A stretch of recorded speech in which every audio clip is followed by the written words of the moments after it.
Hello everyone, my name is Olectralab and welcome to the channel. Welcome back to the channel, depending on whether or not you've been here before. And do you have a dark secret that you're hiding, that you want no one to ever discover, that you keep locked behind a 7-meter thick concrete blast door in order to stop people from discovering your secret? Well, boy do I have the door that you can use to keep that secret safe. This is a massive, unholy monstrosity of a combination lock that you must know the pin to in order to open. There's even a hidden section that has to be activated as well. So if I just unactivate this, this is basically essentially just a giant AND gate. But before you say anything, before you're like, oh, it's just an AND gate, well, you can just flick all the levers on and then you'll be able to bypass it. No, it's wrong. It's also got NAND gates in there, which means if you flick the wrong lever, it will also not open. So currently we have a giant vault door. This is 7 meters thick. It's reinforced iron pistons. Not even your single charge of trinitrotoluene, not even a cubic meter of trinitrotoluene is going to blow a hole through this vault door and get to my dark secret, unless you know the combination. So let me just spill the combination on this YouTube video for anyone to see. You must activate every lever that is pre-programmed to need to be activated, and the code can be changed depending on your needs. If you activate even a single wrong lever, it will not work. Every last lever must be activated, and that little light there will go on once you've finally got the right combination. There we go.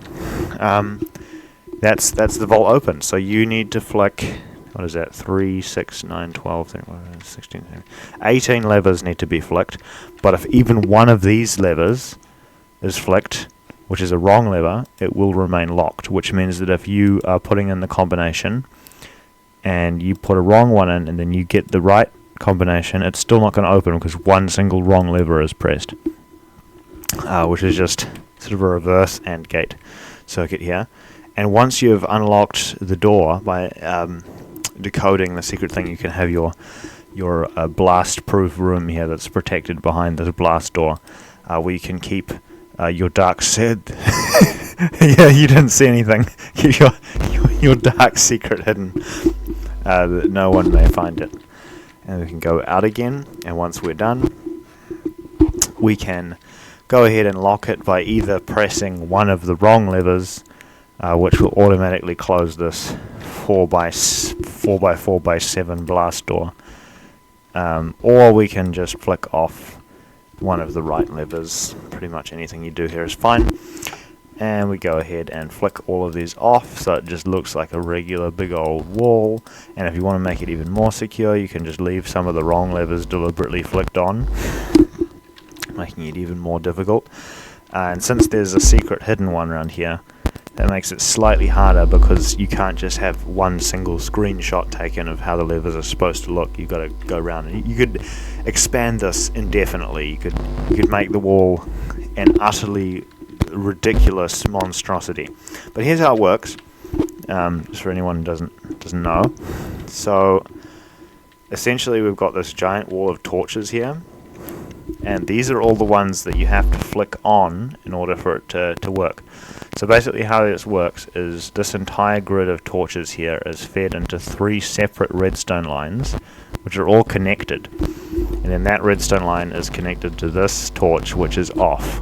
If any one of these torches is powered on, then this thing will be off, which means that the door will be closed.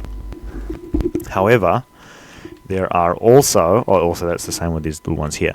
There are also redstone lines that run directly to the levers. So this redstone line here on the top is actually connected to the top row of levers, which has direct access with no torch gap, which means that if any of those levers are flicked, it will keep this powered, which will keep that torch off. So it's sort of just a two-way street. It's pretty simple, and then that combination of AND gates and NAND gates feeds into this line here, this buffer line, which then goes into the door trigger, which is just a standard 4x4 piston door that's 7 thick. And you could make this door as thick as you want or as thin as you want, depending on what your budget is. I'm in creative mode, so my budget is in infinity. But that's pretty much it. If you wanted to add even more layers of terrifying security, you could theoretically put one of these nightmarish matrix counter grids in, which, by the way, this has actually been running for over an hour. And this 25 piston grid of D latches still has not counted to the end, which means that this is pretty secure. Whatever number of amounts of times that you have to flick the lever to get in, it's going to be pretty high. You essentially have to, if this was a manual trigger, you would essentially have to clock cookie clicker in order to get in.